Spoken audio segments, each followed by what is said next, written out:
그럼 이제 지역사회의 개념부터 차근차근 살펴보도록 하겠습니다. 먼저 우리가 이 지역사회라고 하면 그 일반적으로는 공동체, 공동소유, 또 공동운명체 이런 의미가 담겨 있다고 합니다. 그 올슨이라고 하는 학자는 라틴어 커뮤니스에서 커뮤니티의 개념으로 발전되었다라고 그 이야기를 하고 있는데요. 이 콤과 무누스 이 두 가지 의미가 함축되어 있는데 여기서 콤은 함께 그리고 무누스는 그 봉사라는 의미가 담겨져 있다고 합니다.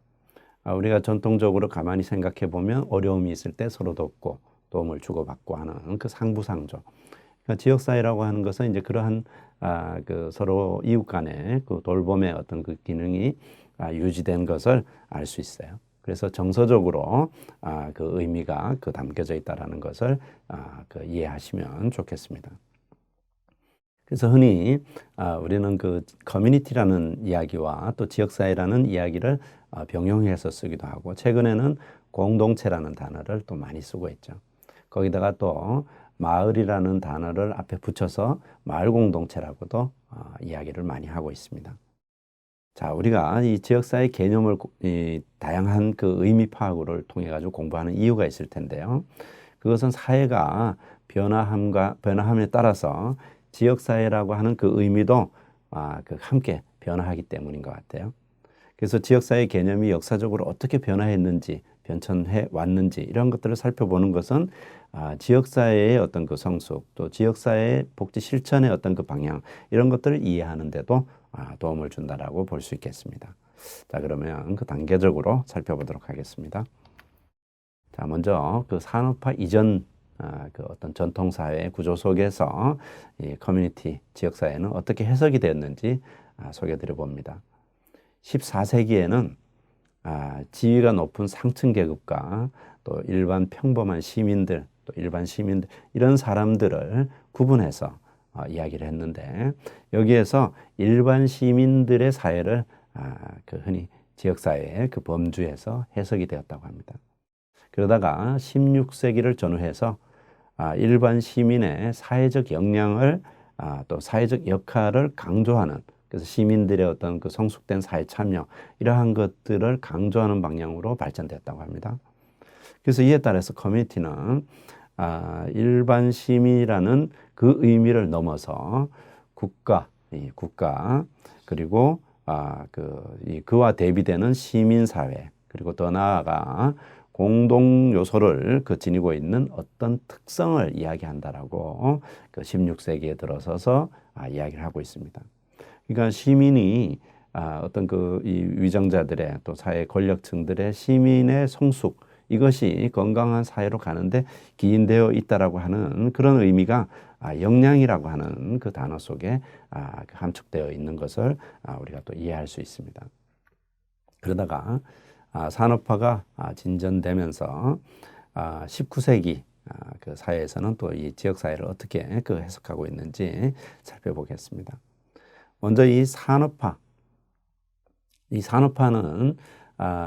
이 산업 경제의 성장도 이끌었지만은 그와 함께 사람들의 이주, 도시화, 또 핵가족화, 이런 그 사회의 어떤 그 구조의 변천 그것도 이제 함께 가져오게 됐죠. 그래서 경제적 발전과 함께 시민사회의 어떤 그 변화, 그 전통사회 또 마을 중심의 서로 그 혈연과 또 이웃이라고 하는 그러한 개념들 속에서 바라봤던 전통사회와 도시사회 속에서의 그 지역사회는 좀 다른 의미로 이제 전환되어 간 것이죠.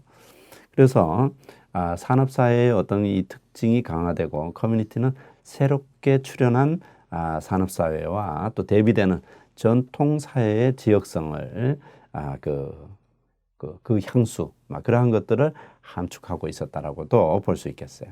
그래서 마치 지역사회는 유토피아적인 방식의 집단 생활을 의미하는 어떤 그 향수와 같은 존재로 생각했던 그 19세기의 어떤 그 환경이 있었다는 거죠. 그리고 이제 20세기에 들어서면서 이제 그 20세기는 또 다른 산업혁명이 되면서 이제 컴퓨터 산업이 발전하고 또 그 사람들 간의 이 관계가 대면 관계에서 비대면 관계로도 이제 발전을 하게 된 거죠. 그와 함께 교통, 정보, 통신이 획기적으로 이제 변천하게 됩니다. 그래서 사람들과의 이 왕래와 접촉이 지역적 한계, 우리가 그 공간적 범위의 지역적 한계, 그것을 뛰어넘는 수준으로도 이제 소통을 하고 있는 거죠. 최근에 여러분들 이러한 그 대표적인 것이 그 SNS의 그 상징들이죠. 뭐 우리 글로벌 환경에서 세계 어떤 곳에서도 교류와 소통을 할 수 있는 여러 그 매체들이 진전되어 왔죠. 자, 그러면 이제 이 최근에는 21세기에 들어서서 방금 말씀드렸던 이 정보화 사회, 정말 그 휴대폰 하나에 모든 정보가 담겨져 있고, 또 우리가 그 인터넷만 있으면 사람들과의 이 그 소통이 언제든지 가능한 오늘날의 이 사회라고 볼 수 있는데, 이런 그 오늘의 현실은 지리적 공동체, 이것을 뛰어넘어서 함께 대면하고 있는 지리적 공동체를 뛰어넘어서 가상의 온라인상에 존재하는 공동체가 출현하게 되었다.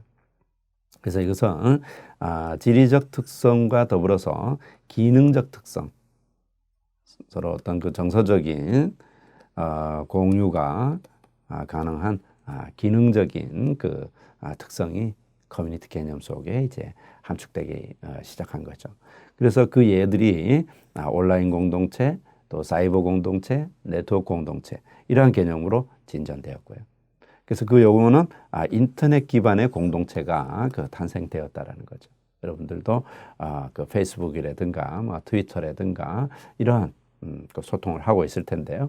이제 그런 개념으로 진전이 되어서 그 지역에 대한 범위가 어떻게 보면 공간 개념의 그 우리 흔히 우리 마을, 우리 블록 이런 그 공간 개념을 뛰어넘어서 지구 전체를 표현하는 공동체 용어로까지 해석될 수 있다라는 것으로 오늘날의 진전된 상황을 이해할 수 있겠습니다.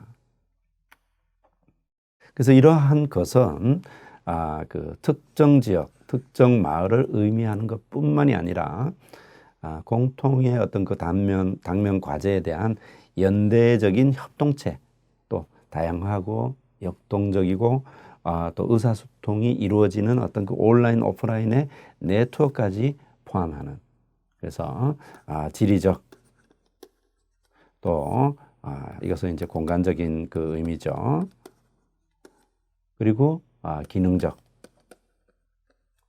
사람들의 어떤 그 소통의 도구가 있으면 그 대화를 나눌 수 있는 이 기능적 의미로까지 확대되어서 그 해석이 되고 있는 측면을 우리가 알 수 있겠습니다. 자, 여러 학자들이 소개한 지역사회의 어떤 그 일반적 개념들 통해서 지금까지 역사에 그 담겨져 있는 그 의미들이 어떻게 학자들은 소개하고 있는지 설명드려 봅니다. 먼저 샌더스라고 하는 그 학자는 지역사회학의 어떤 그 효시를 이제 이 학자가 이제 많이 소개를 하고 있는데요. 지역사회를 사회적 특성, 또 사회의 주요 체계와 사회 발전의 어떤 개념으로 이 구분해서 광범위한 개념으로 정의한 학자라고 볼 수 있겠어요. 그래서 사회적 특성, 또 사회 주요 체계들, 집안의 어떤 그 시스템들, SNS, 또 사람들 간의 어떤 그 동호인, 이런 그 개념의 그 속에서, 여러 체계 속에서 지역사회를 바라봐야 된다라고 샌더스는 이야기를 했습니다. 또 힐러리라고 하는 학자는 그 지역사회학 문헌에 대한 연구에 따라서 94개의 지역사회의 어떤 그 정의가 이루어지고 있다는 것을 밝히기도 하였습니다. 그래서 이 학자들 간의 매우 다양한 그 정의, 이런 그 특성을 소개하면서 우리가 그 살펴보니까 그 지역사회의 의미는 굉장히 가변적인 특성을 가지고 있더라. 또 공통적으로 지리적 개념 포함된 의미로 보고 있더라. 또 사회적 동질성이라고 하는 개념을 포함하고 있더라라는 것을 학자들의 그 공통의 어떤 그 개념 속에서 해석하게 된 것입니다. 따라서 이 지역사회 개념은 두 가지 의미, 지리적 또 사회적 동질성, 두 가지 의미를 함축하면서 살펴봐야 되겠다. 그래서 동일한 지역의 생활 집단, 또 그리고 동일하거나 유사한 영역을 공유하고 있는 집단으로 의미 해석에서 두 가지 카테고리가 나온다라는 것을 우리가 이해할 수 있습니다. 그래서 이 여러 학자들의 정의의 바탕으로 지역사회가 가지고 있는 주요한 요소를 보니까 첫 번째는 타 지역과 구분되는 특수성을 가지고 있더라. 그 지역만이 고유의 어떤 그 속성들이 있을 수 있다라는 거죠. 어떤 지역은 공업단지, 어떤 지역은 농업단지, 또 이 사람들의 어떤 이 야간에 잠만 자는 베드타운, 뭐 이런 여러 가지 지역마다 속성을 가지고 있더라. 또 물리적 지리성, 공간적 의미에 또 지리적 경계를 가지고 있는 어떤 그 분리성도 하나의 특징으로 소개되고 있더라. 또 세 번째는 사회문화적인 동질성이 있더라. 사회문화적으로 그 공감대를 가지고 있는, 그리고 공동의 어떤 그 연결망을 가지고 있더라. 그리고 합의라고 하는 그 컨센서스, 이 합의성을 가지고 있더라. 그리고 자조성, 셀프 헬프 기능을 가지고 있더라. 그 안에는 어떤 그 공동체가 유지되는 데 따라서 사람들 간의 연대 속에서 어떤 그 자조 기능이 함축되어 있더라라는 거죠. 그리고 다른 형태의 집단 행위와 상호작용을 하더라. 그래서 인터랙션의 기능을 가지고 있더라. 그래서 지역사회가 가지고 있는 어떤 그 의미 속에 이러한 특징을 여러분들 해석하시면 좋겠습니다. 자, 그러면 이제 맥키버라는 학자가 이제 어떻게 정의했는지 살펴보겠습니다. 이 학자는 지역사회 개념을 사회학적으로 최초 사용했는데요. 그 개념은 사회적으로 동질성을 지닌 지역이다라고 그 개념 정의를 했습니다. 그래서 지역사회를 인간이 그 일정한 지역에 출생해서 또 지역 주민의 일상생활을 영위해가는 지역적 어떤 공감, 통일성 이런 것들을 지니고 있는 사회를 맥키버는 지역사회라고 이야기를 했다고 합니다. 로스는 또 이렇게 얘기합니다. 두 가지 의미로 구분을 했습니다. 최근에 변화되는 어떤 그것을 이제 함축했는데요. 먼저 지리적인 의미의 지역사회가 있더라. 두 번째는 기능적 의미의 지역사회가 있더라라고 구분을 한 겁니다. 자, 지리적인 그 의미는 보았더니 특수한 지리적 공간을 점유하고 있더라. 예를 들면 어떤 그 도로를 중심으로 이 블록이 형성이 되어 있다든가 뭐 이런 거죠. 그러면 이 블록 단위에 있는 사람들은 공통의 그 공간을 점유하고 있으면서 사람들 간의 어떤 그 공통의 규칙, 또 공통의 어떤 합의 방식, 이러한 의사소통의 어떤 기능, 이러한 어떤 특성을 지니고 있더라라는 거죠. 두 번째는 기능적 의미가 있더라.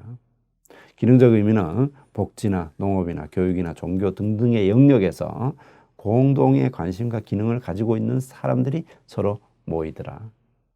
그렇지 않습니까? 어떤 직업적인 어떤 공통성, 또 사람들 간의 어떤 그 취미 활동, 또 사람들 간의 어떤 그 생활 공유의 어떤 그 방식, 이러한 것들의 어떤 특징을 지니고 있는 사람들이 모여서 서로 유대하면서 살아가더라라는 거죠. 그래서 이 로스는 두 가지 의미를 지역사회 범주에서 포함을 한 거예요.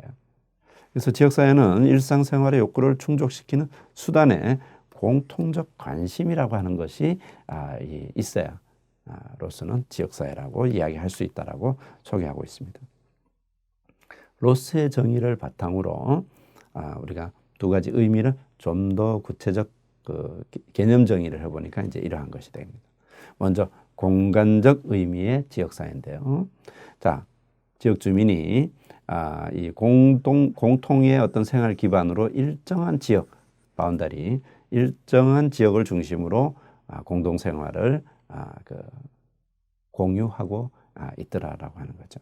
그 예시는 근린 지역사회, 그래서 가족, 이웃, 동, 리, 아주 가까이에 살고 있는 이웃사회를 얘기하죠. 또 하나의 어떤 지방을 기준으로 지역사회를 볼 수도 있죠. 읍면동 뭐 이렇게 읍면 뭐 또 또 조금 더 크게는 시군구 뭐 이렇게도 볼 수 있겠고요. 또 대도시도 있겠습니다. 그죠? 시도 또 시군 뭐 이런 도시적 의미의 지역사회도 있다라는 뭐 이런 것들이 다 공간의 의미로 바라보는 것이죠. 그래서 어떤 그 지리적 경계를 바탕으로 두고 있는 공간의 의미로 보면서 그 영역은 점차적으로 근린 지역사회에서 대도시 지역사회로 확장되어 가고 있는 것을 그 시대적으로 그 의미를 파악해 볼 수 있겠습니다. 두 번째, 기능적 의미. 서로의 공동 관심, 또 상호 유대 이러한 것들이 이루어져야만 그 교류 단위를 지역사회라고 할 수 있겠다라고 로스는 설명했습니다. 그래서 지역사회에서 기능적 요인은 상호 과정에서 형성이 될 것이며 그것은 상호 협동적일 수 또는 때로는 경쟁적인 관계를 경쟁적일 수도 있죠. 그죠? 스포츠 같은 경우 서로 경쟁을 하면서 유대감을 형성하고 있는 그 기능적 의미의 지역사회라고 볼 수 있겠습니다. 그 예들로 보면 이제 이런 거죠. 먼저 동질성을 바탕으로 하는 공동체가 있고 이익을 바탕으로 하는 공동체도 있을 수 있다. 자, 동질성, 어떤 신앙을 공유하고 또 같은 민족이고 생활 방식이 유사하고 또 이념적 속성이 유사하고 또 사회 계층적인 그 위치에서도 유사. 또 직업 유형, 또 취미 활동 뭐 이러한 것과 같이 구성원 간의 유사성을 바탕으로 형성된 공동체.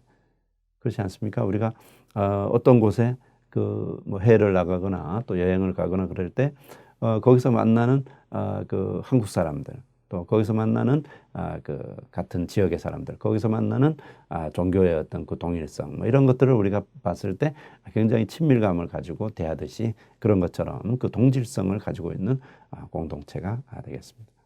또 이익 공동체도 있겠죠. 어떤 공동의 그 이익을 추구하는 공동체가 되겠는데요. 대체적으로 보면 우리가 노조, 정당 뭐 이런 그 예를 살펴볼 수 있겠습니다. 그래서 공간적 의미의 지역사회 이외에 비장소적 의미의 그 동질적 지역사회를 기능적 의미로 그로서는 해석을 한 것으로 이렇게 여러분들 이해할 수 있겠습니다. 자, 이렇게 볼 때 지역사회는 왜 필요한가? 그 의미 한편 살펴보면요. 먼저 지역사회는 한 인간이 성숙되어가는 장이죠. 그래서 인간성의 그 형성이 되는 장이다. 또 자아가 형성되는 장이죠. 또 진정한 의미의 삶의 현장이기도 하고 또 인간 존재, 나라고 하는 존재, 나의 어떤 정체감 이러한 것들을 파악할 수 있는 그 의미 또 그러한 가치가 또 부여될 수 있고요. 또 행복한 시간을 누리는 창조의 공간으로 사랑, 나눔, 평등, 행복 뭐 이런 그 나눔을 형성하는 더불어 살아가는 어떤 그 지역사회에 나는 어떻게 보면 하나의 몸같이 그 느껴지는 사랑의 공동체다. 사랑을 나누는 공동체다라는 거죠. 그래서 자신과 지역사회의 의미를 연결하는 거죠. 그래서 우리 마을 또 우리 지역사회 이런 그 일체감을 두는 그 이유가 거기에 소속됨으로써 자신의 존재를 확인할 수 있다는 거죠. 두 번째 필요성은 또 이런 겁니다. 지역사회의 구조와 기능을 파악해서 또 자신과 의미 있는 관계를 유지해 함으로써 지역사회와 가능한 모든 접근 방법을 습득하고 지역사회에 다 기능이 있지 않습니까? 그런 것들을 습득해서 그것을 적용해 봄으로써 자신의 정체성을 발견하는 거예요. 예. 그렇죠. 나 혼자서 모든 걸 해결할 수가 없잖아요. 그래서 어떤 조직, 또 어떤 단체, 어떤 체계 이러한 것과 접촉을 통해서 자신의 삶을 온전히 유지해야 된다라고 볼 때 지역사회라고 하는 그 기능은 굉장히 중요하죠. 여러분 생각해 보세요. 우리가 혼자서 어디에 동떨어져 있다고 생각하면 아마 우리가 어떤 그 지역사회의 어떤 규범이라든가 또 사람들과 함께 더불어 살아가는 어떤 그 예의 범절이라든가 이런 것들은 중요하지 않아지겠죠. 그래서 함께 더불어 살아가면서 자신의 존재를 또 거기서 확인할 수 있기 때문에 정체성 확인의 중요한 요소다라는 거죠. 또 구성원의 삶의 어떤 그 당위적 본질, 또 사회인으로서 기본적 양식, 그 사회화되어 간다고 우리가 흔히 얘기하죠. 뭐 이런 것이 지역사회의 어떤 그 발전에 중추적인 역할을 하고 있다라는 의미에서도 지역사회 존재는 대단히 중요하다라고 볼 수 있겠습니다. 네 번째는 또 이런 거예요. 또 생활 공동체의 본질인 이 타인에 대한 관심, 배려, 그와 함께 더불어서 살아가는 주체로서 자신을 발견할 수 있다는 거죠. 우리가 가만히 생각하면 내가 도움받을 때도 행복할 수 있지만 사실은 내가 도움을 줄 때 그 행복감, 만족감 이런 것들은 더 커지는 것을 우리가 이해할 수 있어요. 이제 그러 보면 그 타인과 더불어서 함께 살아가는 존재로서 자신을 또 발견하는 지역사회 장으로서 필요성이 있겠습니다. 또 훌륭한 지역사회 문화의 전승, 또 새로운 문화의 창출을 위해서 노력해야 되고, 그것은 지역사회의 어떤 그 미래 발전을 위한 비전과 전략을 제시하는 측면에서도 이 지역사회 존재, 여러분 우리 이 교과를 통해서 공부해 나가다 보면 지역사회 보장 계획이라는 것을 우리가 수립한다라는 걸 알고 있는데요. 자, 우리 마을에 힘든 사람, 우리 마을에 어려운 사람, 또 우리 마을에 사회적 약자, 이들이 있다면 우리 마을 안에서 함께 더불어 살아가야 되는데, 그러기 위해서는 좋은 계획을 수립하고 좋은 문화를 창출하고 그러면서 우리 마을의 영속성을 유지해 나가는 것이죠.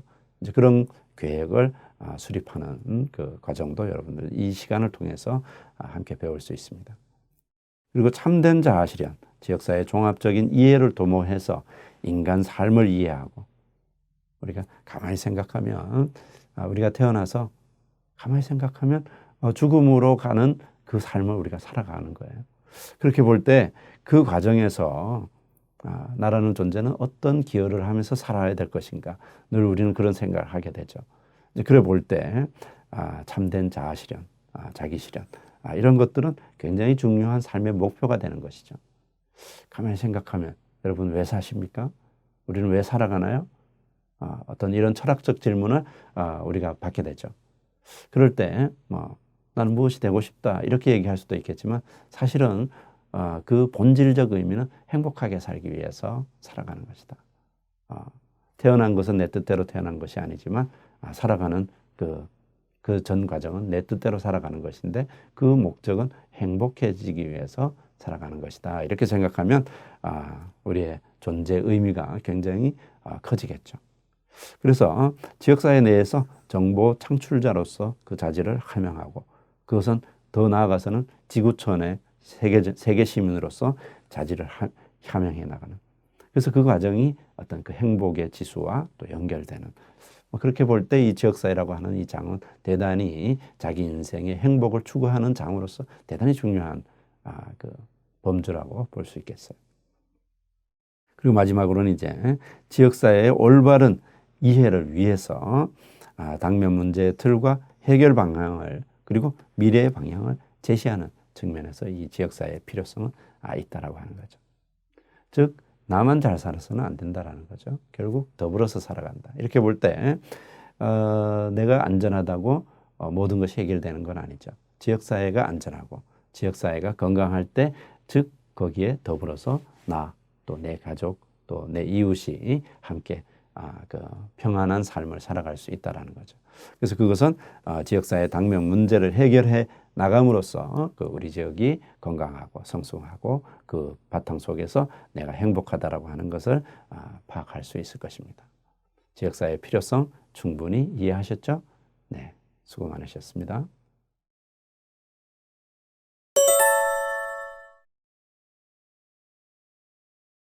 자, 그럼 이제 지역사회 유형 살펴보겠습니다. 그 유형을 살펴보기 위해서는 몇 가지 카테고리, 범주를 통해 가지고 그 유형의 의미를 볼 수 있을 것 같아요.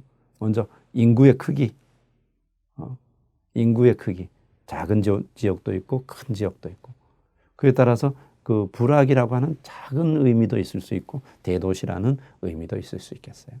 지역사회의 개념에서 인구 개념으로 보면 그 지역사회의 규모는 다양할 수 있다.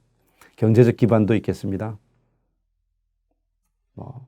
광산 지역인지 또 어떤 그 중심인지 또 산의 어촌인지 이러한 그 경제적인 어떤 요소에 따라서도 구분할 수 있겠어요.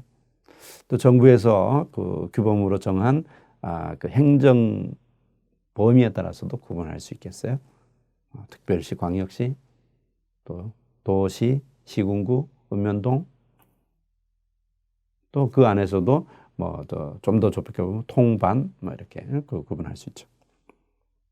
또 인구 구성의 사회적 특수성에 따라서도 지역사회의 의미는 좀 달라질 수 있겠어요. 자, 저소득 밀집 지역, 도시 지역에는 특별히 우리가 빈곤층들이 밀집되어 있는 지역도 있죠. 예를 들면 최근에는 영구임대 아파트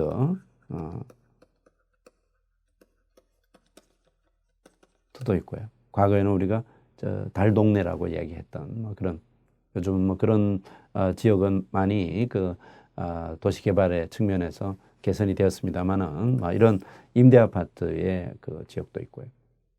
또 고시촌 고시원이 많이 있는 고시촌도 있을 수 있고요. 또 외국인 거주자가 많은 지역도 있겠고 장애인 밀집 지역도 있을 수 있습니다. 또 뭐 이런 차이나타운 지역사회의 어떤 상인들의 어떤 특성이 만들어져 있는 조직도 지역사회 범주에 담겨져 있겠어요. 자, 이렇게 볼 때 이제 지역사회는 어떻게 변천되어 왔는가 그 의미를 우리가 좀 더 생각해 본다라면 지역사회의 맥락을 이해하는 데 도움이 될 것 같아요. 자, 지역사회 개념을 효과적으로 이해하기 위해서는 사회 변동 과정과 또 그에 따라서 사회 형태가 어떻게 변화했는지를 살펴보게 되면 그것을 사회복지 실천, 지역복지 실천과 그 맥을 함께 공유할 수 있을 것 같아요. 자, 이런 맥락에서 독일의 사회학자 테니스라고 하는 학자가 주목할 만한 어떤 사회 구조를 이해할 수 있도록 해줬어요. 먼저 이 테니스는 이 사회를 구분을 공동사회와 이익사회로 설명을 했어요. 공동사회, 함께 어울려 사는 혈연, 이웃 뭐 이런 어울려 사는 그리고 이 소득, 경제 이런 것들을 바탕으로 하는 어떤 이익을 추구하는 사회, 이 두 사회 구조를 설명했어요. 자, 그 의미를 봤더니 공동사회는 정서적으로 결합되어 있고 전통적인 관계를 기초로 하는 사회 형태다. 혈연, 어떤 이 관계의 어떤 특성을 더불어서 대면의 어떤 관계라고 아주 강한 대면이죠. 이 결속력이 있는 대면이죠. 그런 관계로 이렇게 이익사회는 게젤시프트 또 공동사회는 게마인시프트라고 얘기를 하는데요. 이익사회는 어떤 계약에 의한 또 합리적인 이익에 의한 여기서 이제 요 사이에 이제 산업화라는 것이 있는 거죠. 마을이라고 하는 가족이라고 하는 이런 관계 속에서 응집력이 있었다가 그 안에서 이 민생고가 다 해결되지 못하니까 사람들은 그 민생고를 해결할 수 있는 산업이 부흥된 또는 도시 또 어촌 또 광산촌 이런 쪽으로 이주를 하게 되죠. 그래서 그 산업화의 과정에서 그 관계에서 여기서는 자급자족을 했다라면 이익사회에서는 어떤 계약을 해야 되는 거죠. 사용자가 있고 노동자가 있고. 그래서 그 안에서 합리적인 이익을 추구하는 사회 형태가 만들어졌다라는 거예요. 그래서 그것이 우리가 회사라고 하기도 하고 기업이라고 정부 조직이라고 어떤 관계 구조에서 어떤 계약이 마치 근로계약 요즘에는 근로계약 반드시 해야 됩니다만은 그런 것이 이익사회의 어떤 구조로 설명을 했다라는 거죠. 그래서 이거 인위적인 속성에 따라서 두 가지로 구분했다라는 겁니다. 두 번째는 대면의 관계로도 구분을 하는데 하나는 유니온이라고 하는 연합체를 이야기합니다. 이건 어떻습니까? 소규모의 대면적 관계로 이루어진 사회 형태. 서로 만나는 대면적. 그래서 뭐 일반적으로 아주 작은 분식집이라고도 볼 수 있겠어요. 그러니까 어때요? 그 안에서 서로 만나고 식사도 같이 하고 그러다가 이제 어소시에이션 그 협의체의 개념을 가지고 있는 그 개념 주체를 구분했어요. 데니스라고 하는 학자가. 그래서 이것은 소규모가 아니라 대규모의, 그것도 비대면적 관계로 이루어진 사회 형태를 이야기하더라 이거예요. 우리가 최근에 이 관계 구조에서는 뭐 프랜차이즈, 분식집이 여러 프랜차이즈를 통해 가지고 그 시스템화되어 있는 거죠. 그러니까 어떻습니까? 정말 계약에 의한 관계인 거죠. 또 거기에도 보이지 않는 어떤 질서가 또 있는 것이죠. 이렇게 볼 때 이 네 가지의 주요 개념, 공동사회, 이익사회, 연합체, 또 협의체, 이 네 가지의 주요 개념을 통해서 사회 변천 과정을 테니스가 소개합니다. 이렇게 변화됩니다. 자, 이 서구 사회에서 그 역사적 변화가 어떻게 이루어졌나 분석해 보니까 전통 사회에서는 공동사회이면서 연합체적인 속성을 가지고 있더라. 우리도 그러했듯이 서구 사회에서도 함께 어울려서 살아가는 사회가 있더라. 두 번째는 공동사회를 형태를 가지고 있지만 협의체의 속성으로 진화되어 가더라. 이제 그 예를 좀 더 드려보겠습니다. 함께 거주하고 있지만 공동사회로서 그것도 있지만 또 한편으로는 계약에 의한 어떤 그 비대면적인 관계도 병용되더라. 그러다가 산업화가 진전이 되면서 이익사회로 변화하고 그 기능은 또 협의체의 그 관계로 변화하더라. 이렇게 하니까 또 사회적 약자들은 여기에서 어려움이 있을 거 아닙니까? 그래서 그 다음에 그 사회 변천은 이익사회이면서 초기에 얘기했던 이 연합사회, 연합체적인 속성을 띠고 있더라. 이 시기를 우리가 복지사회라고 이제 이야기를 합니다. 살펴보겠습니다. 먼저 공동사회의 연합체입니다. 자, 공동사회. 서로 관계를 중심으로 더불어 살아가는 어떤 그 대면적 관계. 거기다가 연합체니까 또 대면의 어떤 그 관계, 그 연대가 강한 주체를 얘기하죠.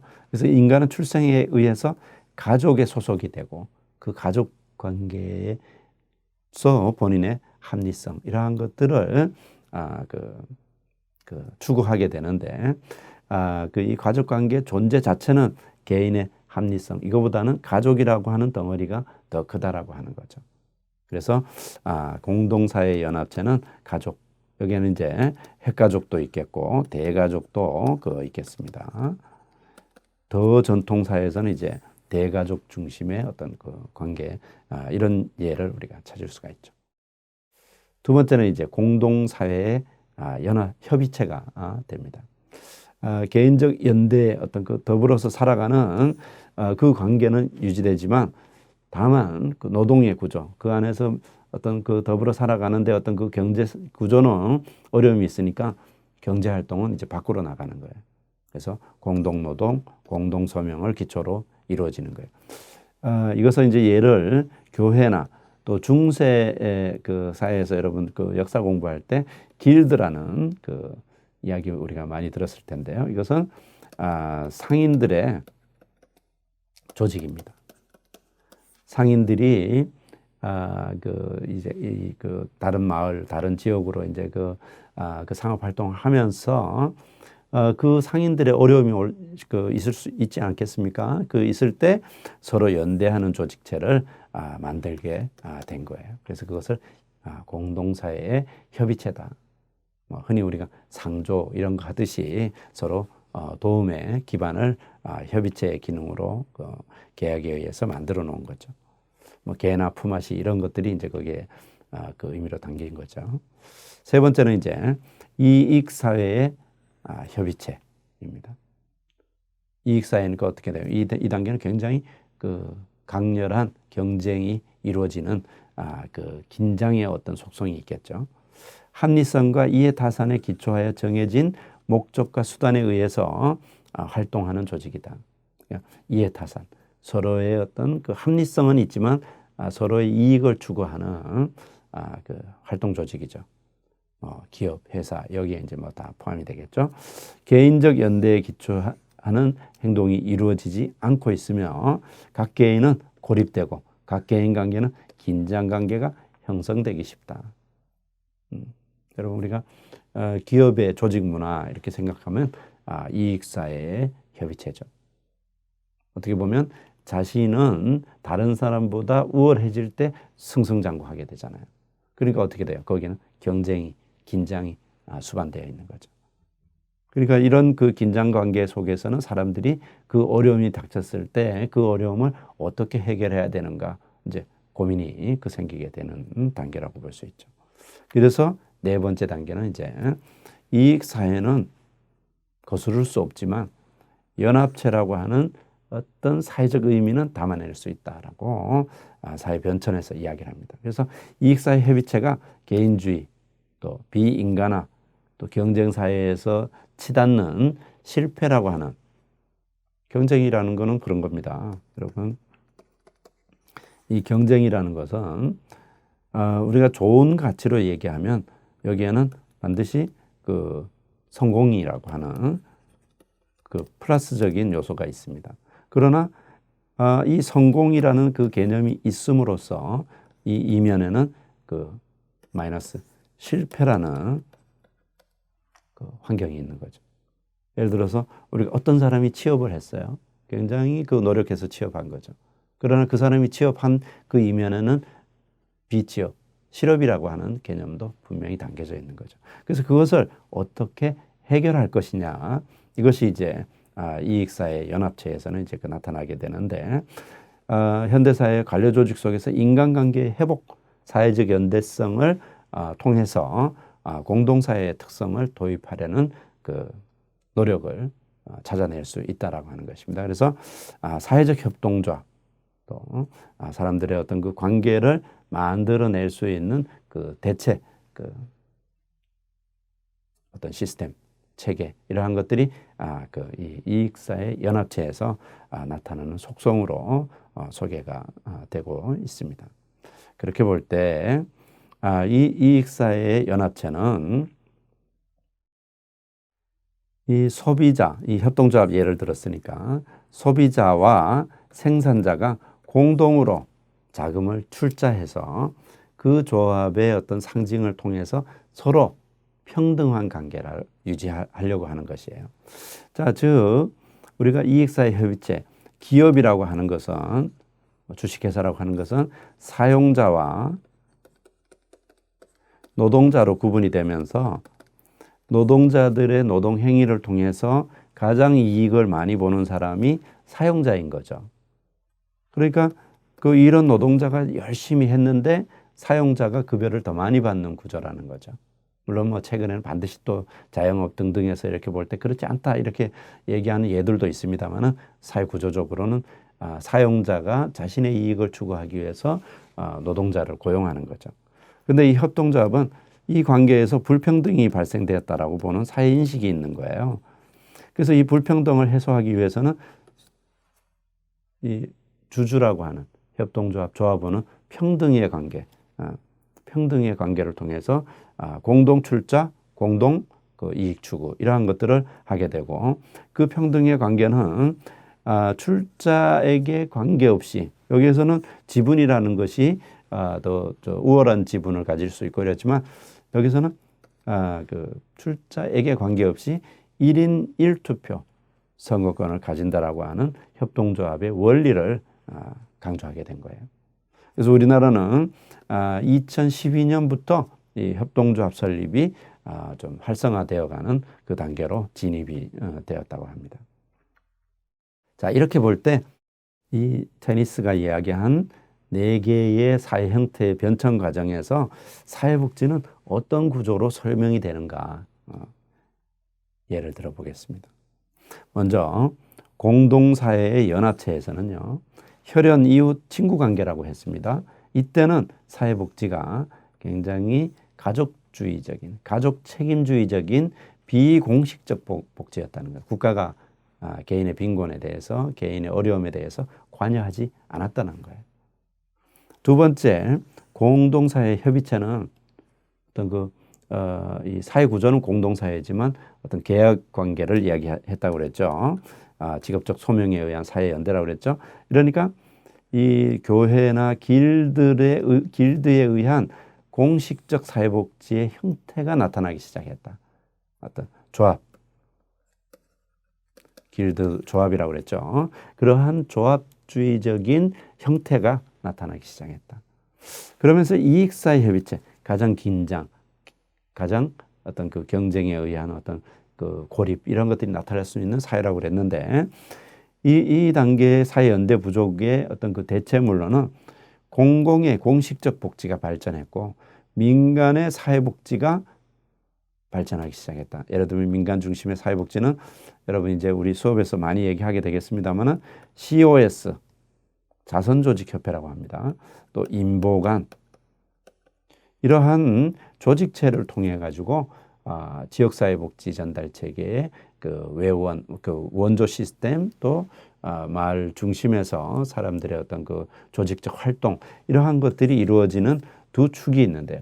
이 시기에 바로 그 국가가 책임지는 공식적 복지가 그 완전히 발전되어지기 전 단계이기 때문에 먼저 민간 중심의 그 시스템이 강화되어가는 그 역사를 여기에서 찾아낼 수 있다는 거죠. 그러다가 이 민간 중심이라는 건 어떻습니까? 다소 자원봉사적인 또 후원에 의한 이런 것이다 보니까 어떻습니까? 저소득층에 골고루 서비스가 제공된다든가 또 사각지대라든가 이러한 것들이 한계에 부딪히게 되겠죠. 그러니까 어떤 사람은 서비스를 중복으로 그 연속해서 받고 또 어떤 사람은 그렇지 못한 예들이 나타난다는 거예요. 그러니까 이제 그 다음 단계 이익사회이지만 연합체적인 그 예가 이제 나오는 겁니다. 그래서 이 관계를 공식적인 지원 시스템을 만들게 된 거예요. 지원 체계를 만들게 된 거예요.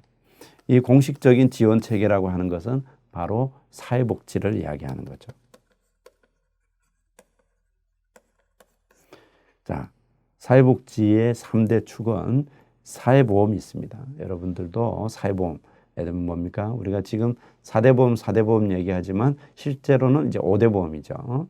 자, 뭐 있습니까? 국민연금, 또 건강보험, 고용보험, 또 산업재해 그 보상보험, 그 다음에 장기요양보험이 있죠. 또 공적부조 있습니다.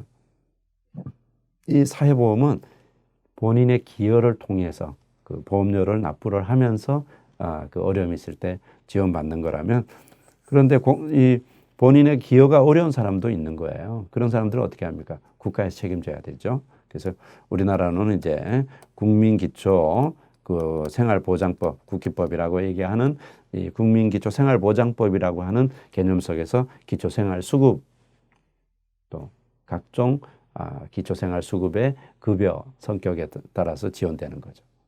그다음에 그것만으로 안 된다는 거죠. 바로 사회복지 서비스, 바로 이 사회협의체에서 발전되었던 민간 중심의 사회복지를 비롯해서 민간과 공공의 대인 서비스 영역들도 같이 수반되는.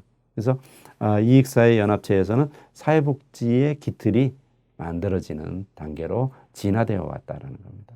이것은 다른 교과목에서 배우는 역사에서도 이러한 형태의 그 역사적 진전을 우리가 확인할 수 있습니다. 그래서 여러분 이 시간을 통해서 바로 지역사회의 개념과 사회 형태가 어떻게 변화했는지를 통해서 사회복지적인 연결고리, 그 함의를 찾아낼 수 있다라면 여러분들은 이 학습 목표가 달성되었다라고 볼 수 있겠습니다.